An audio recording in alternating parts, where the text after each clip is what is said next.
बच्चों आओ, बच्चों सुन लो एक कहानी। पंचतंत्र से चुन के लाए है अनूप की बानी।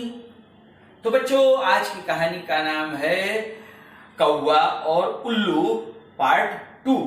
पहले पार्ट में आपने सुना कि एक बरगद का जंगल में पेड़ था, उस पर ढेर सारे कौवे अपने राजा के साथ रहते थे। राजा का नाम था ऋषिमुख और वो सब वहां पे रहते थे। पास में एक गुफा थी, गुफा में ढेर सारे उल्लू रहते थे।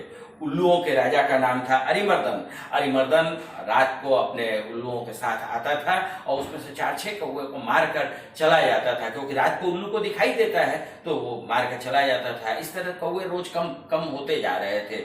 राजा ऋषिमुख को ये बात बड़ी परेशान कर रही थी। उसने एक दिन अपने कौवों की मीटिंग बुलाई और मीटिंग बुलाकर उसमें अपने जो सबसे बुद्धिमान कौवा था स्थिर जीवी, उससे पूछा। तो स्थिर जीवी ने कहा कि हम और आप आपस में लड़ाई का नाटक करेंगे, क्योंकि दुश्मन को छल से ही मारा जा सकता है। जब वो हमें रात को सोते समय हमला करता है तो वो भी छल कर रहा है, हम भी उसके संग छल से ही जीतेंगे। हम लोग लड़ेंगे आपस में, तो इससे उन लोगों को लगेगा कि मैं आपसे अलग हो चुका हूं, मैं उनसे यही कहूंगा और फिर वो हम मुझ पर विश्वास करेंगे और फिर मैं आगे की योजना आपको बताऊंगा। आप लोग यहाँ से तब तक जाकर ऋषिमुख पर्वत पर विश्राम करेंगे। योजना के अनुसार राजा ने अपने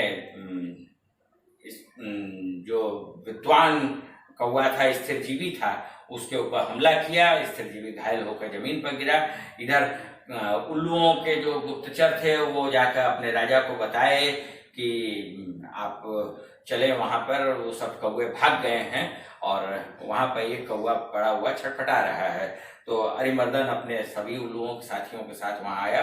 उसने देखा कि वहां पर स्थिर जीवी छटपटा रहा था, तो उसने पूछा कि क्या बात है। उसने कहा कि ऐसे ऐसे हुआ है, मैं अब उन लोगों का विनाश चाहता हूँ और विनाश चाहता हूँ तो आप मुझे अपने अगर शरण देंगे तो मैं एक एक को चुन चुन कर आपकी सेवा में हाजिर कर दूंगा। उल्लुओं के राजा ने उसे अपनी शरण में ले लिया। उसने कहा कि मैं तो बलवान हूँ, ये मेरा क्या बिगाड़ेगा। और फिर दुश्मन का दुश्मन दूसरे का दोस्त होता है। तो इस तरीके से अरिमर्दन ने उसे अपने पास स्वीकार किया। उसे लाकर अपनी गुफा में बिल्कुल ठीक ठाक कर दिया, उसको खिलाता पिलाता था और कौवा फिर से चंगा हो गया। तो एक दिन उसने कहा कि महाराज, आप मुझे अपने गुफा के दरवाजे पर बैठने की इजाजत दीजिए। इस पर उसने कहा कि क्यों, तुम तो हमारे मित्र हो, तुम मेरे साथ रहोगे। तो उसने कहा नहीं, मुझे अपना कर्तव्य निभाना है और अपने जिन लोगों ने मुझे अपने से निष्कासित किया है उनसे चुन चुन कर बदला लेना है, ये मेरा प्रण है। तो इसलिए मैं दरवाजे पर रहूंगा और जब भी इधर से आकाश मार्ग से कोई भी जाता हुआ कौवा दिखेगा या कोई पक्षी दिखेगा, मैं आपको सूचना दूंगा, आप लोग उसका शिकार कर लीजिएगा। उल्लू को लगा कि वाह, ये तो बड़ी अच्छी बात है। तो अरिमर्दन ने उससे कहा कि ठीक है, तुम गुफा के दरवाजे पर रहो, कोई दिक्कत नहीं है। शाम होती थी, जब पक्षी उधर से उड़ते हुए जाते थे, कौवा जाता था या कोई भी जाता था, और तुरंत जो स्थिर जीवी था वो जाके कौवे को, वहां पर उल्लू को वो बता देता था कि ऐसे ऐसे लोग जा रहे हैं, आप शिकार कर लीजिए। अब तो उल्लुओं को बड़ा आनंद आने लग गया, क्योंकि अब उनको बहुत ज्यादा परिश्रम नहीं करना पड़ता था। शाम होते ही, जब जैसे ही झुरमुट अंधेरा होता था, उनको शिकार मिलता था, वो खा के खूब आराम से बड़े खुशी खुशी सो जाते थे। ऐसे दिन चल रहा था। अब जाड़ा आने वाला था, ठंड होने वाली थी। तो उसने कहा कि महाराज, मुझे ठंड लगेगी, इसलिए मैं बाहर में एक झोपड़ी का निर्माण करना चाहता हूँ। तो झोपड़ी का निर्माण करने के लिए उसने कहा कि ठीक है, तुम झोपड़ी, अरिमर्दन ने कहा कि ठीक है, तुम अपने हिसाब से झोपड़ी जैसे चाहो बना लो। तो उसने वहां पर लकड़ियां इकट्ठा करना शुरू किया। गुफे के दरवाजे पर लकड़ियां इकट्ठा करना शुरू किया। ढेर सारी लकड़ी इकट्ठा कर ली।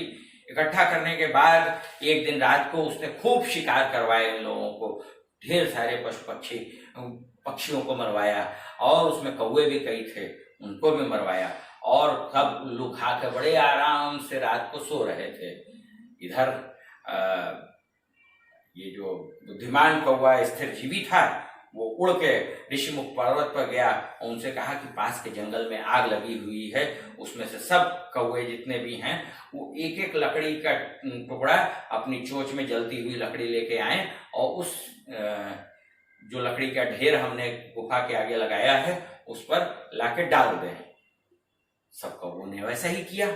वो सब अपने साथ में लकड़ी, जलती हुई लकड़ी ले आए अपनी चोंच में दबा के और उन्होंने उस पूरी लकड़ी के ढेर पर डाल दिया।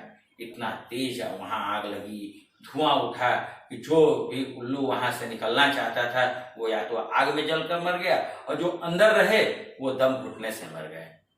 तो इस तरीके से बच्चों, एक बुद्धिमान आदमी की बुद्धि ने अपने पूरे शत्रु का संहार कर लिया।